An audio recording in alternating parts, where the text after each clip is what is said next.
my one piece of advice to somebody who has been newly diagnosed with brain metastasis is, and I wish I had known this, is not to get too hung up on the statistics.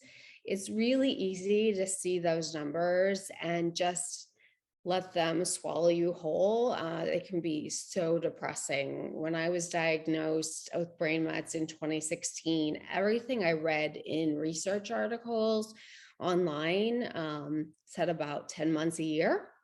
And so I immediately just kind of flew into this, like throwing things away and just really like, it was terrible for me. And I think, imagine most patients do that you see this statistic and you picture yourself as that statistic.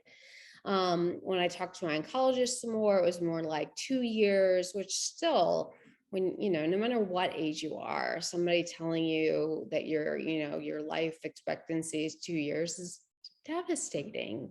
But there's a couple of things to take into account with that. First of all, you are not a statistic. You're not. So no matter what the statistics say, just remember that you are an individual person and that your body is going to react in a way that's unique to yourself.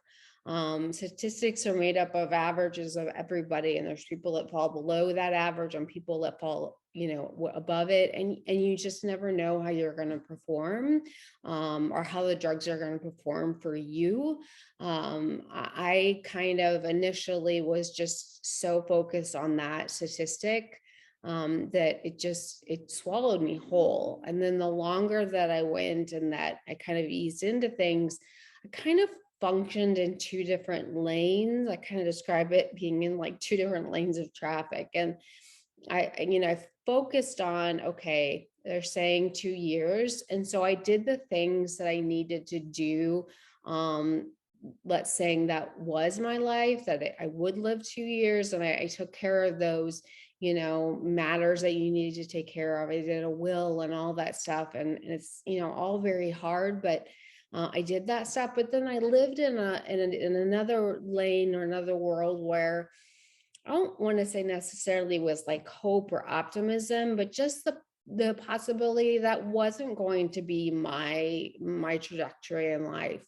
And so I allowed myself to make plans and do things that were beyond the expectation of 2 years. Because you just kind of have to work what's best for you. But I can't stress enough how important it is not to get stuck on those statistics that you see on paper, because you are not that. And the other thing that you need to take into account for, and something that actually happened to me, is that the statistics as they are at the moment you read them are constantly changing.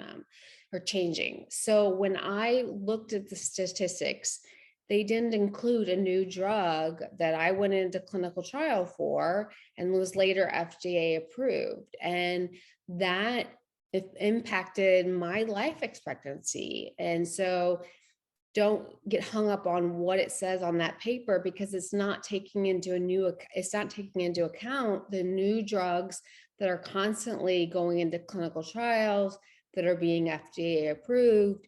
And so the life expectancy you read, like what I read online was 10 months, what my doctor told me was 2 years, but here I am 5 years later.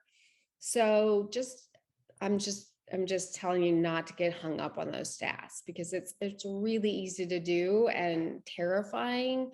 And while you have to give those statistics some credibility because they are there for a reason, don't let yourself be defined by it.